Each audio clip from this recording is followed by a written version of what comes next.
وهن العظم مني واشتعل الرأس شيبا ولم أكن بدعائك رب شقيا জাকারিয়া আলাইহিস সালাতু ওয়াস সালাম আল্লাহর কাছে দোয়া করছেন, চাইছেন, আল্লাহ আমার চুল সাদা হয়ে গেছে, আমার আর শক্তি নেই, আমি চাইছি যে আপনি আমাকে একটা সন্তান দেন, আপনি আমাকে একটা সন্তান প্রদান করেন। আল্লাহর কাছে দোয়া করলেন। তারপরে জাকারিয়া আলাইহিস সালাতু ওয়াস সালাম অন্য আয়াতে এসেছে যে তিনি দাঁড়িয়ে নামাজ পড়ছিলেন, সেই সময় ইয়াহইয়া আলাইহিস সালাতু ওয়াস সালামের সুসংবাদ আল্লাহ রাব্বুল আলামিন জাকারিয়া আলাইহিস সালাতু ওয়াস সালামকে প্রদান করলেন। এর মাধ্যমে আমি যে কথাটা বলতে চাইছি, আপনি যদি কোনো কিছু চান আল্লাহ রাব্বুল আলামিনের কাছে, তাহলে আপনি নামাজের মধ্যে আসুন, নামাজের দিকে আসুন, এর মাধ্যমে আপনি আল্লাহ রাব্বুল আলামিনের কাছে চান, আপনি পাবেন। আরো একটা ঘটনা আপনাকে আমি ইব্রাহিম আলাইহিস সালাতু ওয়াস সালামের শোনাই। ইব্রাহিম আলাইহিস সালাতু ওয়াস সালাম সারা আলাইহিস সালাতু ওয়াস সালামকে নিয়ে এক শহর দিয়ে পার হচ্ছিলেন। সেখানকার সেই শহরের যে রাজা ছিল সে অত্যন্ত জালিম ছিল। সে যখনই কোনো মহিলার সম্পর্কে জানতে পেত, সে তার সঙ্গে জিনা করার চেষ্টা করত এবং তার সাথীকে হত্যা করে দিত। ইব্রাহিম আলাইহিস সালাতু ওয়াস সালামকে সেই রাজার লোকেরা এসে জিজ্ঞেস করলেন যে এই মহিলাটা কে? ইব্রাহিম আলাইহিস সালাতু ওয়াস সালাম বললেন, এটা হচ্ছে আমার বোন। তার স্ত্রীকে বোন বললেন, মানে ইসলামিক বোন, দ্বীনি বোন সে। এবং ইব্রাহিম আলাইহিস সালাতু ওয়াস সালাম তার স্ত্রীকে বললেন যে তুমি যখন ওই রাজার কাছে যাবে, তো তোমাকে যদি জিজ্ঞেস করে যে তুমি আমার কে, তাহলে তুমি বলি যে তুমি আমার বোন এবং আমি তোমার দাদা, তোমার ভাই, এইভাবে তুমি বলিও। সারা আলাইহিস সালাতু ওয়াস সালামকে সে রাজার কাছে নিয়ে যাওয়া হলো। সেই রাজা তাকে জিজ্ঞেস করলো, তো তিনি সত্য কথা বললেন যে ইব্রাহিম হচ্ছেন আমার স্বামী। সেই রাজা সেই সারা আলাইহিস সালাতু ওয়াস সালাম ইব্রাহিম আলাইহিস সালাতু ওয়াস সালামের স্ত্রীর সঙ্গে কুকর্ম করার জন্য হাত বাড়ালো। হাদিসের মধ্যে এসেছে যে শাল্লাত ইয়াদা, যখনই সে তার হাতকে বাড়ালো, তার হাত সঙ্গে সঙ্গে শাল হয়ে গেল, মানে যে তার হাত স্তব্ধ হয়ে গেল, আর সে হাত নড়াচড়া করতে পারছে না। তার হাতকে সে হিলাতে পারছে না, আগেও করতে পারছে না, পিছুও করতে পারছে না। সে জানতে পারলো যে ব্যাপার তো খারাপ। সে সারা আলাইহিস সালাতু ওয়াস সালামের কাছে অনুরোধ করলো যে তুমি তোমার রবের কাছে একটু আমার জন্য দোয়া করে দাও যে আমার হাতটা যেন ঠিক হয়ে যায়, আর আমি তোমাকে কোনো কষ্ট দেব না, আমি তোমার সঙ্গে আর কুকর্ম করব না, তোমাকে আমি ছেড়ে দেব। সারা আলাইহিস সালাতু ওয়াস সালাম দোয়া করলেন এবং সেই রাজার হাত নিচে হয়ে গেল, স্বাভাবিক হয়ে গেল। আবার সেই লোক, সেই রাজা সারা আলাইহিস সালাতু ওয়াস সালামের সঙ্গে কুকর্ম করার চেষ্টা করতে লাগলো। আবার তার হাত প্রথমবারের মতোই স্তব্ধ হয়ে গেল। আবার সে সারা আলাইহিস সালাতু ওয়াস সালামের কাছে কাকুতি মিনতি করলো যে আবার তুমি দয়া করে আমার জন্য তোমার রবের কাছে দোয়া করে দাও যেন আমার হাতটা ঠিক হয়ে যায়। আবার ঠিক হয়ে গেল। তৃতীয়বার পুনরায় সে আবার কুকর্ম করার জন্য তার হাতকে বাড়ালো। আবার তার হাত সেই স্তব্ধ হয়ে গেল, সে আর হিলাতে পারছে না। আবার সে সারা আলাইহিস সালাতু ওয়াস সালামের কাছে আবার অনুরোধ করলো এবং বলল যে আমাকে তুমি ক্ষমা করে দাও, আমি আর তোমার দিকে হাত বাড়াবো না। আবার সারা আলাইহিস সালাতু ওয়াস সালাম দোয়া করলেন এবং তার হাত ঠিক হয়ে গেল। তারপরে তার আশেপাশে যারা ছিল তাদেরকে ডাকলো, ডেকে বলছে যে তোমরা আমার কাছে মানুষকে নিয়ে আসোনি, বরঞ্চ তোমরা আমার কাছে শয়তানকে নিয়ে এসেছো অথবা জিনকে নিয়ে এসেছো। যেহেতু সারা আলাইহিস সালাতু ওয়াস সালাম আবিদা, জাহিদা, মুত্তাকিয়া, সালেহা মহিলা ছিলেন, সুতরাং তিনাকে সে কষ্ট দিতে পারলো না, তার কিছু ক্ষতি করতে পারলো না। এই রাজা সারা আলাইহিস সালাতু ওয়াস সালামের খিদমত করার জন্য হাজেরা আলাইহিস সালাতু ওয়াস সালামকে হাদিয়ার স্বরূপ তিনি তাকে দিয়ে দিলেন। সারা আলাইহিস সালাতু ওয়াস সালাম ইব্রাহিম আলাইহিস সালাতু ওয়াস সালামের কাছে যখন ফেরত গেলেন, মূল ঘটনা যেটা আমি বলতে চাইছি, মূল আমার যে মাহল্লে শাহিদ, এটা হচ্ছে যে সারা আলাইহিস সালাতু ওয়াস সালাম যখন সেই ইব্রাহিম আলাইহিস সালাতু ওয়াস সালামের কাছে ফেরত গেলেন, তো দেখছেন ইব্রাহিম আলাইহিস সালাতু ওয়াস সালাম নামাজে দাঁড়িয়ে আছেন, নামাজে আছেন এবং তিনি আল্লাহ রাব্বুল আলামিনের কাছে দোয়া করছেন নামাজের অবস্থায়, হে আল্লাহ আমার স্ত্রীকে যেন কোনো প্রকার এই জালিম বাদশা যেন কোনো প্রকার ক্ষতি না করতে পারে, কোনো প্রকার তাকে কষ্ট না দিতে পারে, তার সঙ্গে যেন কোনো প্রকার কুকর্ম না করতে পারে। এইভাবে ইব্রাহিম আলাইহিস সালাতু ওয়াস সালাম আল্লাহ রাব্বুল আলামিনের কাছে দোয়া করছেন। তাহলে বোঝা গেল কি, আমরাও যদি কোনো মুসিবতের মধ্যে যদি পড়ে যাই তাহলে আমাদেরকে কোথায় যেতে হবে? সঙ্গে সঙ্গে আল্লাহর দিকে ফিরে আসতে হবে এবং আমাদেরকে অবশ্যই অবশ্যই আমাদেরকে রাসূলুল্লাহ সাল্লাল্লাহু আলাইহি ওয়াসাল্লামের পদ্ধতির দিকে আমাদেরকে ফিরে আসতে হবে।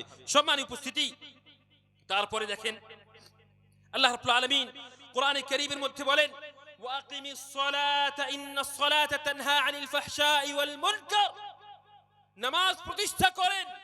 যদি নামাজকে প্রতিষ্ঠা করেন তাহলে আকিম বলা হয়েছে। দেখেন, সাল্লু শুধু বলেন আল্লাহ রাব্বুল আলামিন, আকিম বলেছেন, মানে হচ্ছে যে সঠিকভাবে খুশু খুদুর সহিত আল্লাহকে, আল্লাহর সন্তুষ্টির জন্য আপনি যেন মনে হবে যে আল্লাহ রাব্বুল আলামিনকে আপনি দেখতে পাচ্ছেন, আল্লাহ রাব্বুল আলামিন আপনাকে দেখছেন, এইভাবে খুশু খুজুর সহিত আপনাকে নামাজে দাঁড়াতে হবে, নামাজ প্রতিষ্ঠা করতে হবে।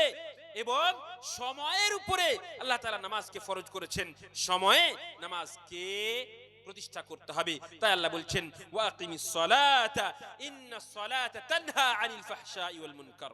নামাজকে প্রতিষ্ঠা করো। নামাজ তোমাকে নোংরা কাজ থেকে, খারাপ কাজ থেকে বিরত রাখবে। সম্মানিত উপস্থিতি, আমরা তো অনেকে নামাজ পড়ছি কিন্তু তার সাথে সাথে আবার কুকর্ম হয়ে যাচ্ছে আমাদের মাধ্যমে, গুনাহও করছি। তার কারণ হচ্ছে যে আমাদের ভিতরে হয়তো নামাজের মধ্যেও ত্রুটি রয়েছে, নামাজের মধ্যেও আমাদের ত্রুটি রয়েছে। নামাজের যে আরকানগুলো রয়েছে, নামাজের যে ওয়াজিবাত, ফরাইজ, সুনান, মুস্তাহাবাত রয়েছে, সেগুলোকে হয়তো আমরা সঠিকভাবে পালন করি না। নামাজের মধ্যে যে দোয়াগুলো আমরা পড়ে থাকি, সূরা ফাতিহা, অন্যান্য দোয়া যেগুলো আমরা পড়ে থাকি, সেগুলোকে আমরা হয়তো সঠিকভাবে পড়তে পারি না, অথবা তার মানেকে আমরা জানি না, অথবা নামাজ পড়ার সময় আমাদের ব্রেন হয়তো আল্লাহর দিকে থাকে না। অবশ্যই অবশ্যই হয়তো কোনো ত্রুটি রয়েছে, যার জন্য হয়তো আমরা নামাজ পড়া সত্ত্বেও গুনাহ করছি, অথবা আমরা শয়তানের চক্রান্তে পড়ে যাচ্ছি তার জন্য।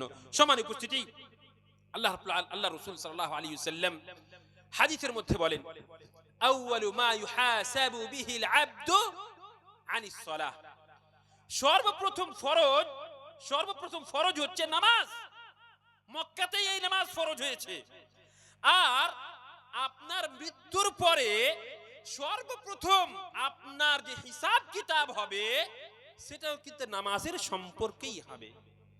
আপনার ফাইন সালাহাত সালাহা সাইরুল আমাল ওয়া ইন ফাসাদাত ফাসাদা সাইরুল আমাল। যদি আপনার নামাজ ঠিক থাকে তাহলে অন্যান্য আমল আপনার ঠিক থাকবে, আর যদি আপনার নামাজই ঠিক না থাকে তাহলে অন্যান্য আমল আপনার ঠিক থাকবে না। একটা উদাহরণ উলামায়ে কেরামেরা দিয়ে থাকেন, যেমন মনে করেন যে মহিলারা আপনাদের বাড়িতে ভাত রান্না করে, তো ভাত হয়েছে না হয়নি সম্পূর্ণ ভাতকে উঠিয়ে দেখে না একটা ভাতকে দেখে, একটা দুটো ভাতকে দেখে যেটা সিদ্ধ হয়েছে না হয়নি। তেমনি ভাবে কিয়ামতের দিন আল্লাহ রাব্বুল আলামিন যখন আপনার আমলনামা দেখবেন, আপনার হিসাব নেবেন, তো সর্বপ্রথমে এই হিসাবটা নামাজের নেবেন। আপনার নামাজ যদি ঠিক থাকে তাহলে অন্যান্য আপনার আমল ঠিক থাকবে, এবং নামাজ যদি ঠিক না থাকে তাহলে অন্যান্য আমলও ঠিক থাকবে না। সম্মানিত উপস্থিতি, এই নামাজ আপনার জন্য কিয়ামতের দিন নূর হবে, আলো হবে, আপনাকে রাস্তা দেখাবে, জান্নাতে নিয়ে যাবে। এবং যদি কেউ নামাজ না পড়ে তাহলে তার ঠিকানা ফিরআউন, কারুন এবং হামান তাদের সঙ্গে হবে। এই জন্য আমাদেরকে অবশ্যই নামাজ প্রতিষ্ঠা করতে হবে। সম্মানিত উপস্থিতি, রাসূলুল্লাহ সাল্লাল্লাহু আলাইহি ওয়াসাল্লাম এই নামাজের গুরুত্ব সম্পর্কে বলেন, আরাআইতুম لو أن نهرا بباب أحدكم يغتسل فيه كل يوم 5 مرات هل يبقى من درنه شيء؟ قالوا لا يا رسول الله ما يبقى من درنه شيء. قال رسول الله صلى الله عليه وسلم فكذلك الصلوات الخمس يمحو الله بهن মিনাল খাতায়া। নবী সাল্লাল্লাহু আলাইহি ওয়াসাল্লাম বললেন, তোমাদের কি ধারণা বলো তো, যদি কাউরি বাড়ির সামনে একটা নহর থাকে, একটা নদী থাকে, এবং সেই নদীতে প্রতিদিন কোনো মানুষ যদি 5 বার সে যদি স্নান করে, তাহলে তার শরীরে কি কোনো নোংরা থাকবে? সাহাবায়ে কেরামেরা বললেন, স্বাভাবিক থাকবে না। আল্লাহ রাসূল সাল্লাল্লাহু আলাইহি ওয়াসাল্লাম, নবী সাল্লাল্লাহু আলাইহি ওয়াসাল্লাম বললেন, ফাকাযালিকা সালাওয়াতুল খামস। ভাইরা, সাহাবীরা শুনে রাখো, তেমনি ভাবে এই 5 ওয়াক্তের নামাজ যদি কোনো মানুষ পড়ে, আদায় করে, প্রতিষ্ঠা করে, তাহলে আল্লাহ রাব্বুল আলামিন তার গুনাহকে মোচন করে দেন। এই কথা রাসূলুল্লাহ সাল্লাল্লাহু আলাইহি ওয়াসাল্লাম বললেন। সম্মানিত উপস্থিতি, আরো এছাড়া রাসূলুল্লাহ সাল্লাল্লাহু আলাইহি ওয়াসাল্লাম এই নামাজের গুরুত্ব সম্পর্কে বলতে গিয়ে বলেন, মান তারাকা সালাতা মুতাআম্মিদান ফাকাদ বারিআত মিনহু যিম্মাতুল্লাহি ওয়া যিম্মাতু রাসূলিহি সাল্লাল্লাহু আলাইহি ওয়াসাল্লাম, অথবা ফাকাদ কাফার ফাকাদ আশরাক আল আহদু আল্লাযী বাইনানা ওয়া বাইনাল কুফরি তারকুস সালাহ। রাসূলুল্লাহ সাল্লাল্লাহু আলাইহি ওয়াসাল্লাম বলেন, আমাদের মধ্যে এবং অমুসলিমদের মধ্যে পার্থক্য হচ্ছে নামাজ প্রতিষ্ঠা করা। যে ব্যক্তি নামাজ প্রতিষ্ঠা করে সে হচ্ছে মুসলমান, এবং যে ব্যক্তি নামাজ প্রতিষ্ঠা করে না সে হচ্ছে কাফির, সে মুসলমান নয়। সুতরাং আরো হাদিসে বলেন, যে ব্যক্তি জেনে বুঝে নামাজকে ছেড়ে দিবে সে ব্যক্তি কাফির হয়ে যাবে। সম্মানিত উপস্থিতি, এই মর্মে আপনাদেরকে আরো একটা কথা বলে দিই, যে কোন মানুষ নামাজ ছাড়ার দুটো চ্যাপ্টার হতে পারে। একটা হচ্ছে, যে মনে করেন যে একটা মানুষের বয়স 50 বছর, 40 বছর, 50 বছর, 60 বছর, 70 বছর বয়স একটা লোকের, সে কোনোদিনই নামাজ প্রতিষ্ঠা করেনি, না জুমার নামাজ পড়েছে, না জোহরের নামাজ পড়েছে, না আসর, না মাগরিব, না ইশার, কোনো নামাজই সে পড়েনি। এই প্রকার ব্যক্তি, এরকম যদি কোনো মানুষ থাকে, তাহলে সে লোকটা কাফের হয়ে যাবে। আর কোন মানুষ মাঝে মধ্যে নামাজ পড়ছে, মাঝে মধ্যে নামাজ পড়ে না, এই লোকটাকে কি বলবো আমরা? এই লোকটাকে কি আমরা কাফের বলবো? না, এই লোকটা মিন আকবারিল কাবাইর, মানে সব থেকে বড় গুনাহ যেগুলো আছে, কাবিরা গুনাহ সে করলো, কিন্তু সেই লোকটা কাফের নয়, তাকে আমরা কাফের বলবো না। তাকে আমরা বলবো কি, সে বিশাল বড়, এত বড় কাবিরা গুনাহ করলো যে আল্লাহ রাব্বুল আলামিন যদি চান তাহলে তাকে সে আযাব দিতে পারেন, আর যদি চান তাহলে আল্লাহ তাআলা তাকে হয়তো ক্ষমাও করতে পারেন। সুতরাং এই নামাজ অত্যন্ত গুরুত্বপূর্ণ ইবাদত।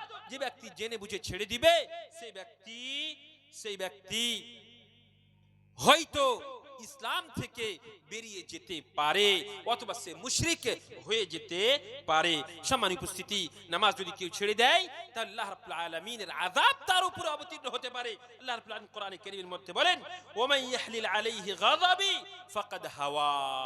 নামাজ ছেড়ে দিল, ইবাদত করা ছেড়ে দিল, আল্লাহর গজব তার উপরে অবতীর্ণ হবে এবং সে জাহান্নামে চলে যাবে। আল্লাহ রাসূল সাল্লাল্লাহু আলাইহি ওয়াসাল্লাম, সাহাবায়ে কেরামেরা বলেন, কানা আসহাবু রাসূলিল্লাহি সাল্লাল্লাহু আলাইহি ওয়াসাল্লাম লা ইয়ারাউনা শাইআন মিনাল আ'মালি তারকুহু কুফরুন গায়রা সালাহ। মানে নামাজ ছাড়া অন্য কোন ইবাদতকে যদি কেউ ছেড়ে দিত তাহলে তাকে কাফের মনে করত না, আর কেউ যদি নামাজকে ছেড়ে দিত তাহলে তাকে কাফের মনে করতেন সাহাবায়ে কেরামেরা। এত বড় গুনাহ নামাজকে ছেড়ে দেওয়া। আরো রিওয়ায়াতের মধ্যে পাওয়া যায় যে মুনাফিকিন যারা ছিল নবী সাল্লাল্লাহু আলাইহি ওয়াসাল্লামের যুগে, যারা মুনাফিকিন ছিল, দেখেন আজকে আমরা নিজেকে মুসলমান বলছি, আমরা নিজেকে মুমিন দাবি করছি, আমাদের অবস্থা মসজিদের সঙ্গে কেমন? আর নবী সাল্লাল্লাহু আলাইহি ওয়াসাল্লামের যুগে যারা মুনাফিক ছিল, যাদের সম্পর্কে আল্লাহ তাআলা কোরআনের মধ্যে বলেছেন, ইন্নাল মুনাফিকিনা ফিদ দারকিল আসফালি মিনান নার, মুনাফিকিনেরা জাহান্নামের সবথেকে নিম্ন স্তরে হবে, নিচলে স্তরে হবে, যাদের সম্পর্কে আল্লাহ তাআলা বলেছেন সেই মুনাফিকিনেরা পর্যন্ত নামাজের মধ্যে সাফে আউয়ালে থাকতো। কেন? এই জন্য যে মানুষেরা সাহাবায়ে কেরামের জন্য না বুঝতে পারে এই লোকটা মুনাফিক, তার নিফাককে, তার কুফরকে লুকানোর জন্য সেই মুনাফিক সাফে আউয়ালে, প্রথম সাফে মসজিদের ভিতরে থাকতো। আর আমরা নিজেকে মুসলমান দাবি করি, নিজেকে মুমিন দাবি করি, আর আমাদের অবস্থা হচ্ছে কি যে আমরা নামাজের ধার ধারি না, আমরা মসজিদে যাই না, আমরা আল্লাহর সামনে মাথা নত আমরা করি না। আল্লাহ রাসূল সাল্লাল্লাহু আলাইহি ওয়াসাল্লামের হাদিস যে যদি মানুষেরা এই নামাজকে ছেড়ে দেয় তাহলে তার পৃথিবীতে তার জীবনটা অত্যন্ত কঠোর হয়ে যাবে, অত্যন্ত আযাবদায়ক হয়ে যাবে, অত্যন্ত ছোট হয়ে যাবে। আল্লাহ তাআলা কোরআনের মধ্যে বলেন, ফাখালাফা মিন বা'দিহিম খালফুন আযাউস সালাতা ওয়াত্তাবাউশ শাহাওয়াতি ফাসাউফা ইয়ালকাউনা গায়্যা। আচ্ছা আচ্ছা,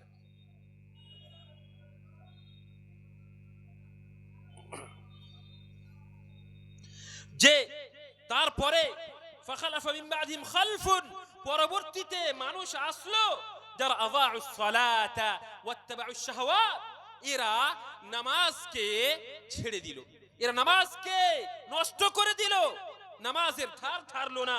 ফাসাউফা ইয়ালকাউ ওয়াত্তাবাউশ শাহাওয়াত, এবং তার নিজের ইচ্ছার পিছনে পড়ে গেল, খাহিশাতে নফস, তার ইচ্ছা আকাঙ্ক্ষা হারামের মধ্যে সে লিপ্ত হয়ে গেল।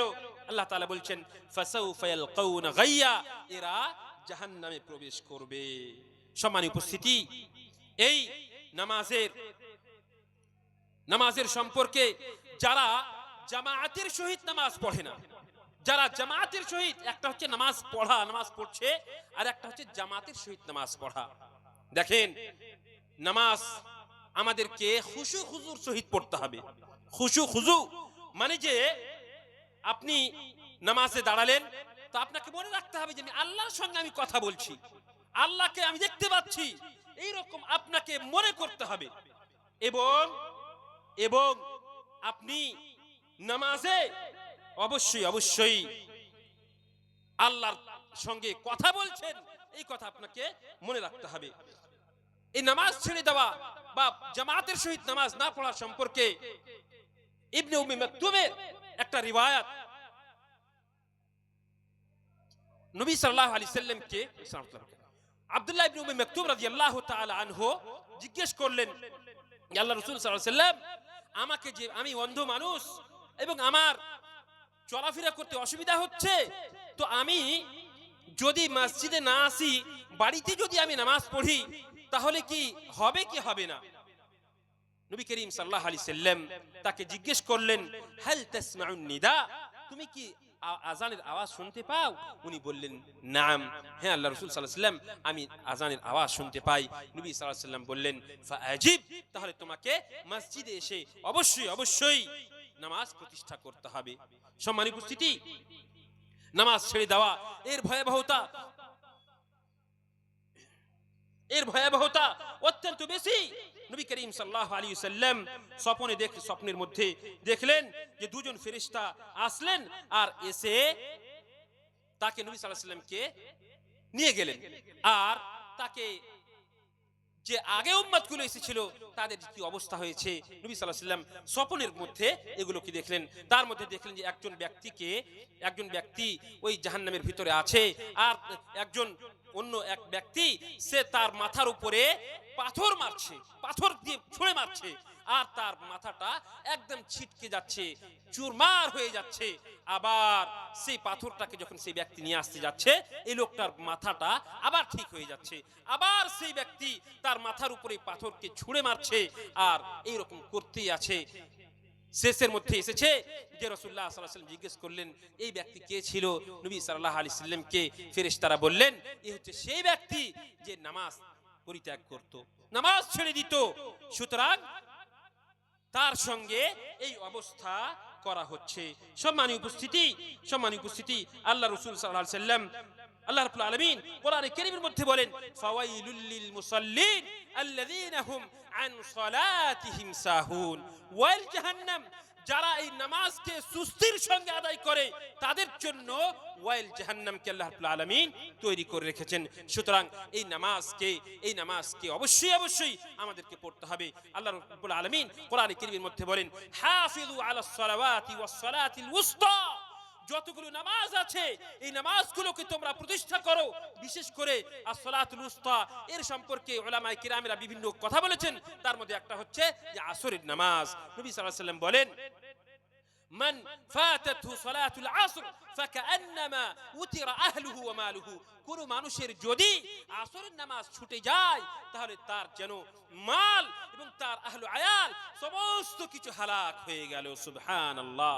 আসরের নামাজ যদি ছুটে যায় তাহলে তার মাল এবং আওলাদ সমস্ত কিছু হালাক হয়ে যাওয়ার মতো তার ক্ষতি হয়ে গেল। সম্মানিত উপস্থিতি, আর রাসূলুল্লাহ সাল্লাল্লাহু আলাইহি ওয়াসাল্লাম বলেন যে এই ইশারের নামাজ এবং ফজরের নামাজ এটা হচ্ছে অত্যন্ত ভারী। কার উপরে?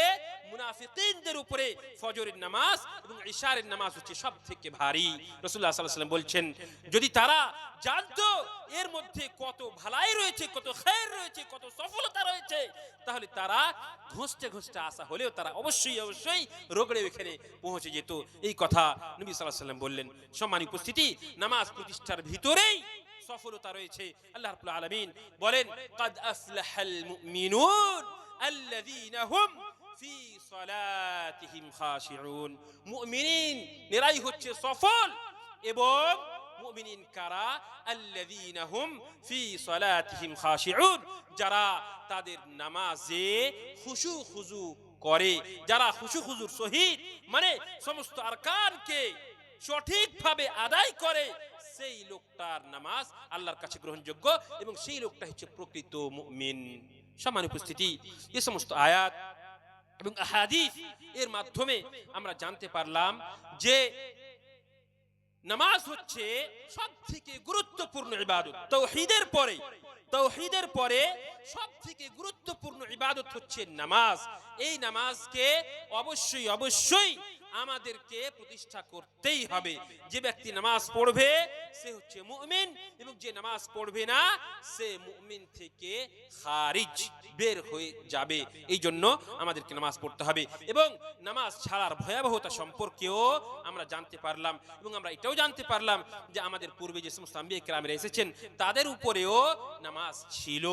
এটাও অনেকগুলো আয়াতের মধ্যে এসেছে। মুসা আলাইহিস সালাতু ওয়াস সালামের সম্পর্কেও এসেছে, এবং জাকারিয়া আলাইহিস সালাতু ওয়াস সালামের সম্পর্কে যেমন ভাবে বললাম উনি দোয়া করছিলেন, ইব্রাহিম আলাইহিস সালাতু ওয়াস সালামের সম্পর্কেও আপনাদেরকে কোরআনের আয়াত আমি পড়ে শোনালাম।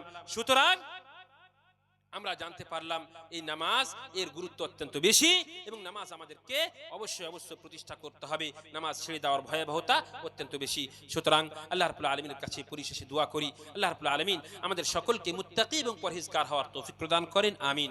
আল্লাহ রাব্বুল আলামিন আমাদের সকলেরই ভিতরে নামাজের ভালোবাসাকে ঢুকিয়ে দেন, এবং আমরা সঠিক সময়ে মসজিদে গিয়ে নামাজ প্রতিষ্ঠা করতে পারি তার তৌফিক প্রদান করেন। আল্লাহ রাব্বুল আলামিন আমাদের সকলকেই প্রকৃত মুসাল্লি হওয়ার তৌফিক প্রদান করেন, আমিন। ওয়া আখিরু দাওয়ানা আনিল হামদুলিল্লাহি রাব্বিল আলামিন ওয়া সাল্লাল্লাহু ওয়া সাল্লাম আলা নাবিয়্যিনা মুহাম্মদ। ওয়াসসালামু আলাইকুম ওয়া রাহমাতুল্লাহি ওয়া বারাকাতুহু।